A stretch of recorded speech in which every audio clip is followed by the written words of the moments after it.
Magandang araw muli guys. Magandang araw sa ating subscribers. Magandang araw po sa ating lahat.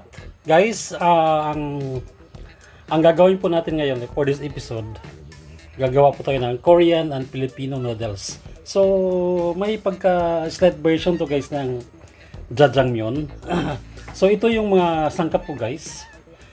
Sa halip na Korean noodles, gamit ako ng ating regular pancit noodles, sugar, deep fried potato, with this dinidip fry ko na siya guys, cucumber, meron tayong marinated pork and chicken breast. Ito yung black bean paste ko guys, pero pinaghalo ko siya ng black beans at saka pork and beans. Biniblender ko lang yan hanggang sa mapino. So ito yung radish natin, sesame seeds, garlic, onion, meron tayong leeks, repolyo, at saka oyster sauce guys, mayroon tayo. Sesame oil guys, maglalagay tayo.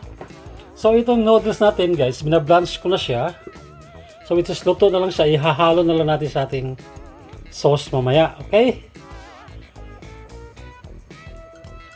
Okay guys, umpisa na natin. Let's go! Okay guys, umpisa na natin.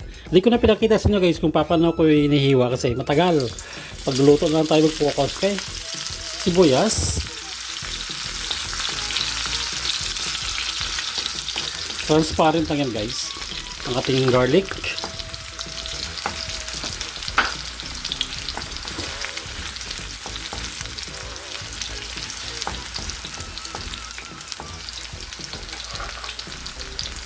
Ang ating marinated pork.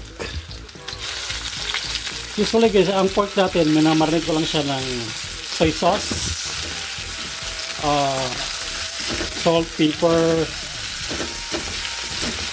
calamansi. Yun lang guys, ang pag-marinate ko dyan, simple lang siya. Ating chicken breast.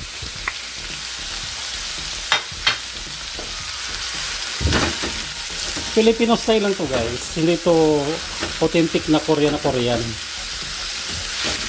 So kung tatawagin ko to, Korean and Filipino noodles.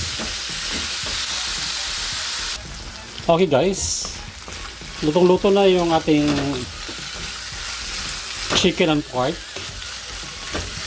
I-add na natin ating leeks.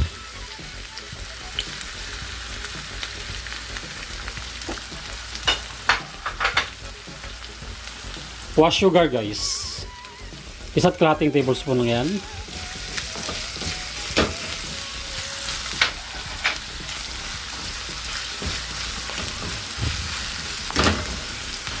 Yan guys. So di na ako nagdadagdag ng salt nito guys kasi yung beans paste natin medyo may maalat-alat ng konti kasi black beans nga yun guys. So tausi, wala tayong nakuhang available na black bean paste, so ginawa ko lang ng paraan, diskarte lang. Saka tayo mag-add ng oyster sauce, 1 kalahating tablespoon lang yan guys.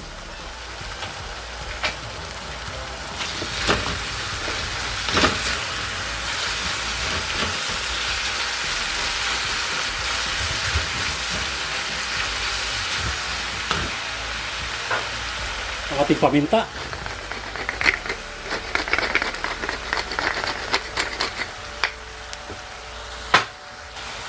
Ang ating paste guys, ito yung sinabi ko sa inyo kanina guys na ginawa ko lang tausi at saka pork and beans.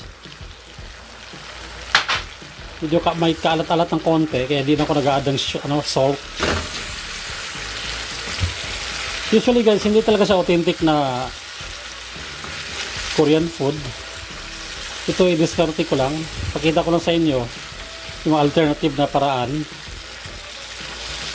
Okay guys. Isang guys, add na natin ating pancit bihon. Okay?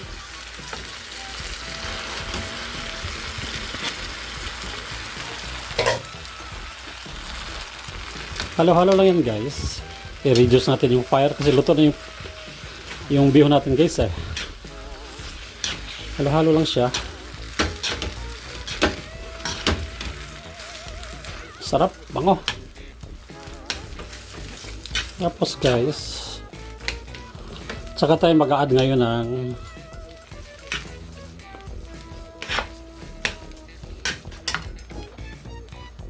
radish.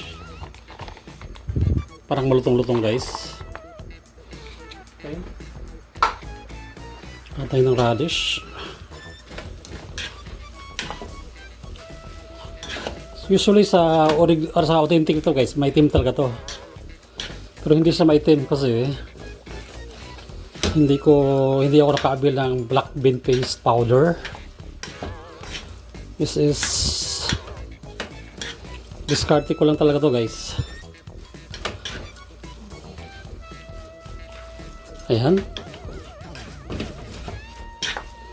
At ating dadagdag tayo ng konting repolyo.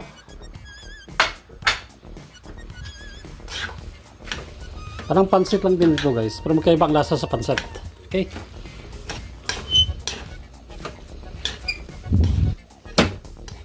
Okay, parang malutong siya. Gusto ko malutong yung gulay. Parang pansit lang to guys. Okay. Tapos dagdag tayo ng potato. Dapat kasi ito guys, sinasabay sa pag-sauté sa meat. Pero iniba ko. Parang maiba naman siya.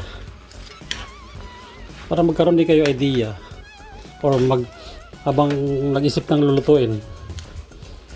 Baka naglalaro sa isipan, ano kayong gagawin ko? Diba? Para maiba naman. Okay guys, tapos na yan. Pa-add tayo ng olive oil. Olive oil. Okay. Ang ating sesame seeds.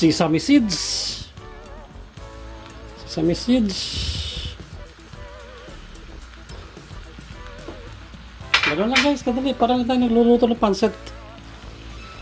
Okay. Sa hindi pa nakapag-subscribe at channel namin, sa nakapag-subscribe, maraming salamat sa panonood ng video namin. Sa hindi pa nakapag-subscribe, beke naman. Pwede kayo pong mag-subscribe sa channel namin. Maraming salamat guys. Thanks for watching.